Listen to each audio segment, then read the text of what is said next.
In this video, I'm going to go through 10 things that I stopped buying. Now, there's many different reasons that I've chosen to do this. For one, it's going to help me reach financial independence just a little bit faster in general. Number two, I'm also trying to free up some extra cash so that I can purchase a rental property this year. And another big reason that compels me to avoid buying some of these things is because a few of them actually have a negative impact on my life in general. As a minimalist trying to save money, it always helps to remove some things that I'd normally spend money on that I don't really need. Hey, I'm Jarrad with an A, and on this channel we talk about all things personal finance, investing, and we try to have some fun in the process. Before we get started, do my dog Molly a huge favor and Hulk smash that thumbs up button because it helps support her and her cute baby Yoda ears. Starting off at number 10, I stopped buying so many different kinds of workout and health supplements. These are those pills and powders that most of us think that we need to take based on our favorite influencers shoving them down our throats. It's so easy to spend a couple $100s per month on this and not even bat an eye because it's going to improve our health, of course, right? The supplement industry is one of the biggest scams ever, mainly because we all think that our problems can be solved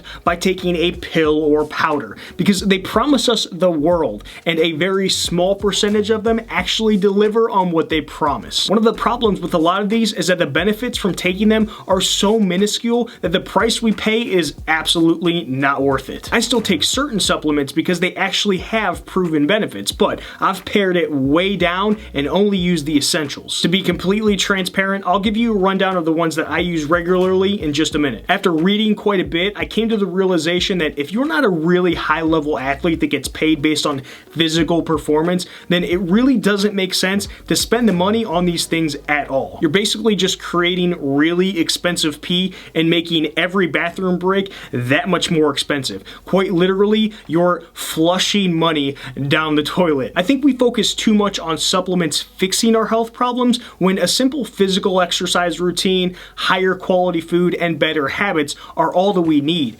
Pills and powders will never fix a crappy diet and no workout routine. One of the most obvious things I quit buying on a regular basis is powdered protein. The vast majority of us should be able to get an optimal amount of protein through the food that we eat. If you can't, then your diet most likely stinks, and that's what you should be fixing. There are times where you just can't get a meal in one day, so you're better off slamming a protein shake that'll make you want to poop your pants all day, but it should be the exception as opposed to the rule. Think about it. That's why these things are called supplements. They're supposed to be used as an addition to your main source of nutrition, which is of course food. Unless you're like a robot, and if you are, tell me how you got that way because I want to be a robot. Just to rattle off a few others that I don't take any longer are pre-workout supplements, BCAAs, glutamine, whey protein, casein protein, multivitamins, testosterone boosters, and many more. I still laugh at myself for taking testosterone boosters when I was like 25 years old. I was such an idiot. The things I take now are raw unflavored creatine, high quality fish oil, and during the winters I take vitamin D because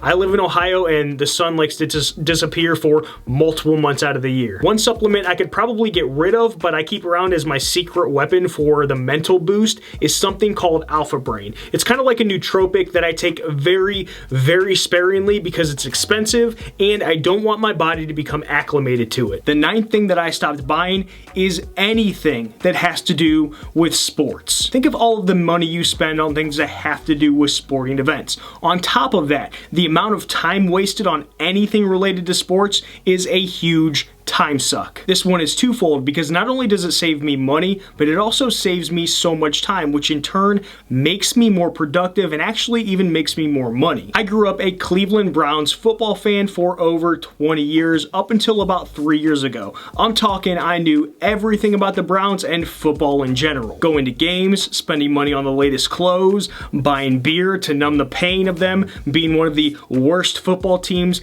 every single year, reading news, stats, keeping up on players, and I even spent $500 to $600 per year on a fantasy football league I was in with my buddies. Let me give you a sample of what my life looked like. This is how my week looked at that point in time. Wednesday through Sunday at 2 p.m., I was absolutely amped up and excited to watch my team play. Like a little kid in December. Every day legit felt like Christmas Eve.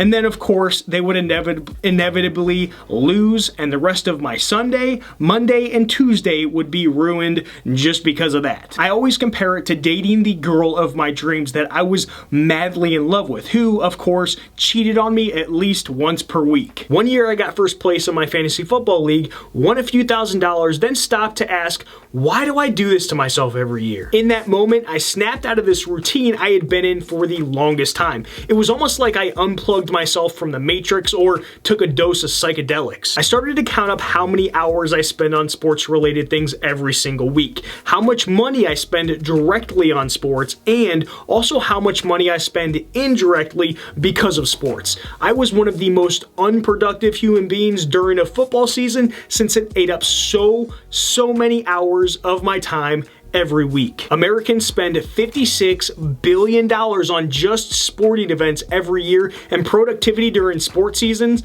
especially probably football season, has to drop dramatically. I don't know the numbers, but I'd bet that people are getting a lot less done during those times of the year, or they're sleeping less to be able to still get all of their adulting activities done as well. The opportunity cost, especially for people who aren't happy with where their lives are at, is extremely high. Less spending money and time focusing on dudes running around in spandex with an outcome you have zero control over, and more saving money and improving your life. I'm gonna make a bold statement, so sorry not sorry to all of my snowflake viewers out there. If your money situation isn't good and your life is crap, then you have no business spending time watching sports as much as you do today. If that's you and that hurts your feelings, then feel free to email your comments to idon'tcare@gmail.com. This one is a little bit more controversial for obvious reasons, but I'm gonna share it with you anyways. The 8th thing that I stopped buying, which I bought a couple of so I could show you what they are, this right here. Do you know what this is? It's not what you think it is. It's a finger cut. A finger cut. When I used to work in restaurants and you would cut your finger open, you'd have to put a Band-Aid on. But the problem was that you would continue working, and of course, your hands would get wet because you're working in a restaurant. So you'd have to put one of these finger cuts on, or finger cots, sorry, finger cots. So now I'm like, you know what? I'm not buying these things anymore because I'm just going to put a Band-Aid on, and when my hands are gonna get wet, I'm just gonna replace the Band-Aid. So I stopped buying these stupid finger cots. In the comments below, let me know 1 or 2 things that you stopped buying, because I'm kind of curious what's on your list. The 7th thing that I stopped buying are things that are on sale just because they're on sale. I'm proud to say that I didn't spend a dime during the holidays last year just because things were on sale. I've been as guilty as everyone else in the past with things that are on sale. Now, after thinking about it for a while, 90% of the time that I get something on sale, I regret the purchase unless I've really thought it through beforehand. In the past, I was the king of buyer's remorse. I can't even tell you all the dumb things that I used to buy, but I'll never forget that feeling I would always get in the pit of my stomach once I came down from that high of buying something new. It was the worst. I've trained myself to not look at the sale and focus on how much money I'd save, but instead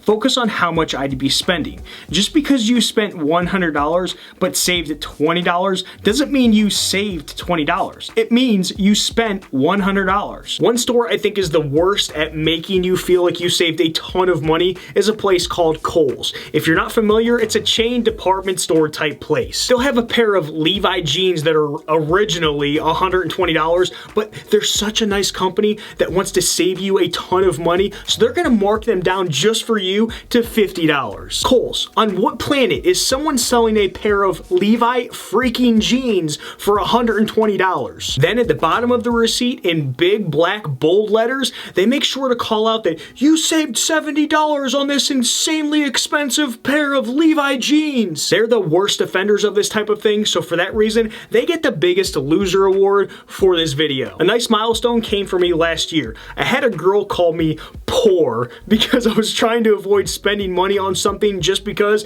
it wasn't on sale and I didn't need it. She literally told me that I was acting like a poor person. Giving myself some space space between when I want to buy something and actually buying it has been an absolute game changer for me. The way that I look at it is that we all work really hard and spend a lot of time for the money that we earn. So why not spend that same amount of time thinking purchases through first? The sixth thing I stopped spending money on is multiple streaming subscriptions. More and more people are cutting the cord every month and giving their traditional cable subscription the boot. I know some people who subscribe to regular cable and all the streaming services as well. If you ask me, they're just a bunch of show-offs. I couldn't do that even if I wanted to, since I don't even own a television because I'm living that Amish life this year. The ones that I have right now are Amazon Video, since I have a Prime subscription, and Disney Plus because my siblings and I actually got it for free for the first year since we have a family plan on Verizon. Other than that, I dropped them all, and I'm definitely not wasting money on Disney Plus once that subscription is up. When we purchase things a la carte, it's easy to compartmentalize each purchase and not realize the total amount that we're spending each month just to have access to every single streaming service. With all of these options, we're almost starting to get a little too spoiled. I always tell people to be careful when they blindly accept things for free because there is a cost to most things, whether it's obvious or not. Companies love handing out free things like shirts, pens, and other random things that just end up creating clutter in our lives, but for some reason, we all love it. We're like, give me that Frisbee, I'm gonna throw that thing every single day. Free trials with streaming subscriptions are no different. They give you that first month for free at no cost to kind of pull you in. Then of course, life happens and canceling that subscription is the last thing on your mind. I remember getting a free month to an online news website. They said that I could cancel before I started getting billed $20 per month. So I figured, hey, it was worth a try. What I didn't know is that I basically had to call them, email them, and send a letter just to get the subscription canceled. If I didn't do all three, then I was gonna get charged. The cost of free in that case was really high. We tend to put higher value on things we already own when we shouldn't. It's easier to say no to purchasing something you don't own than it is to get rid of something that's already a part of your life. Do you ever look around your house or apartment and think to yourself, wow, I sure am glad that I have something hanging on every single wall and every corner is filled with a table, a chair, or a sweet knickknack. Well, I don't, and that's because I don't buy decorations for my house. I think that we're all secretly scared of the words plain, empty, and simplicity. I can tell because I have yet to walk into someone's house or apartment where there's an empty table or wall in the whole place. We have this weird fetish with making sure that there are no empty corners in a house. Every space needs to be occupied by something. Oh my gosh, that corner looks, it looks so empty. It makes me sad. It makes me so sad. We should go to the store to buy a table or a chair to put there so that corner, it's just not so lonely. Don't worry, I'm not gonna get all woo-woo on you and say that inanimate objects have feelings, but for some reason, most people treat them that way. Outside of my office where I'm recording this, I only have 2 decorations in the whole place. The first thing, out of all the walls in my house, I have 1 replica painting from an artist named Banksy. I think that art in general is just weird, especially the obscure art where you know that the artist is just messing with people, but this Banksy painting is important to me because it kind of reminds me that my heart isn't as black as I always think it is, so I kind of keep it around for that reason. The second thing, if you want to consider it a decoration, is the picture I have sitting above my fireplace of my little brother who passed away a few years ago. The more decorations you have, the less likely you are to really appreciate every single piece. That's not true, Jarrad. Every day I appreciate one of the decorations that I own. Haha, yeah, right. I found that no one really cares about the decorations in your home. If they do, then they're people that you probably shouldn't want around anyways. One of my favorite Stoic philosophers, Seneca, once said, "Any close observer should be aware that we are different from the mob. Anyone entering our homes should admire us rather than our furnishings." The fourth thing that I stopped spending money on is, wait for it, gambling. I used to be a degenerate gambler back when I was in debt. It's the dumbest thing that I ever spent money on.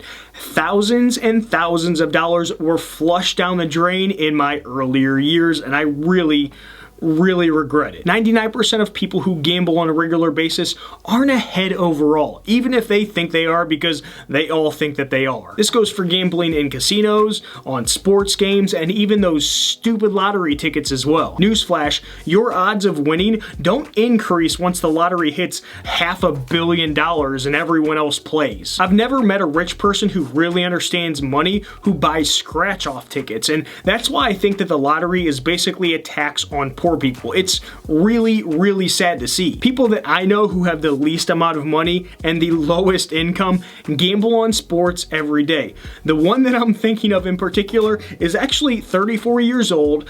He still lives in his mom's basement, and he has never gotten his license in his life. Believe it or not, ladies, he's single, so if you're interested, just let me know and I'll hook you both up. Once I started to appreciate the money I earned, it became less appealing to gamble it all away. Coming in at number 3, I stopped buying alcohol. To do that, I kind of just mooch off of my friends whenever I want to drink. I'm just kidding. I don't think you need me to lecture you on how bad it is for you, because we all know that it is, even though you'll see studies on how a glass of wine a day keeps the doctor away. Yeah, it keeps them away because they don't want to deal with a freaking drunk. I call BS on those wine studies. The amount of money that I used to spend on alcohol is what makes me cringe. To top it off, it doesn't even taste good anyways. Think about this. If you suck back 2 bottles of wine a week at $15 a pop, then you are spending $120 a month on booze. Don't even make me do the math on how much you'd make if you actually invested that money instead of drinking it. Putting money aside, who even feels good after a whole night of drinking? No one actually wakes up thinking to themselves, wow, I feel really good, so I am glad that I sucked back 6 beers or a bottle of wine or 4 glasses of scotch. No one says that. Everyone wakes up swearing off alcohol. So you're telling me that I can pay money to make bad decisions, regret most of the things that I do and say, wake up feeling crappy, oh, and be unproductive. Here, take all of my money, and please sign me up. From time to time, I'll have a drink at a wedding, but other than that, you'll never see me getting home from work and having a beer just to relax, because A, that one drink is gonna screw up my sleep, and B, I know way too many drunks and I see how it negatively impacts their lives. Oh, and C, it's just expensive because it adds up. The next thing that I stopped spending money on are dog toys. Yes, I deprive my poor dog, little Miss Molly, of more and more toys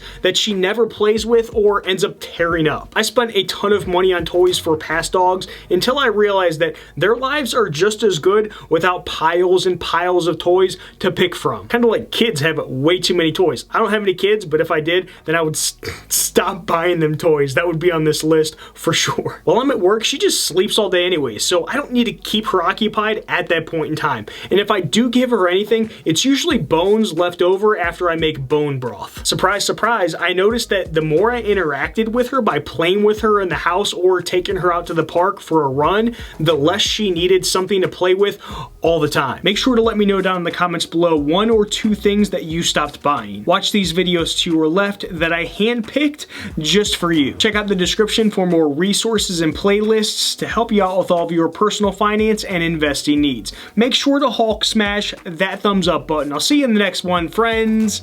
Adios.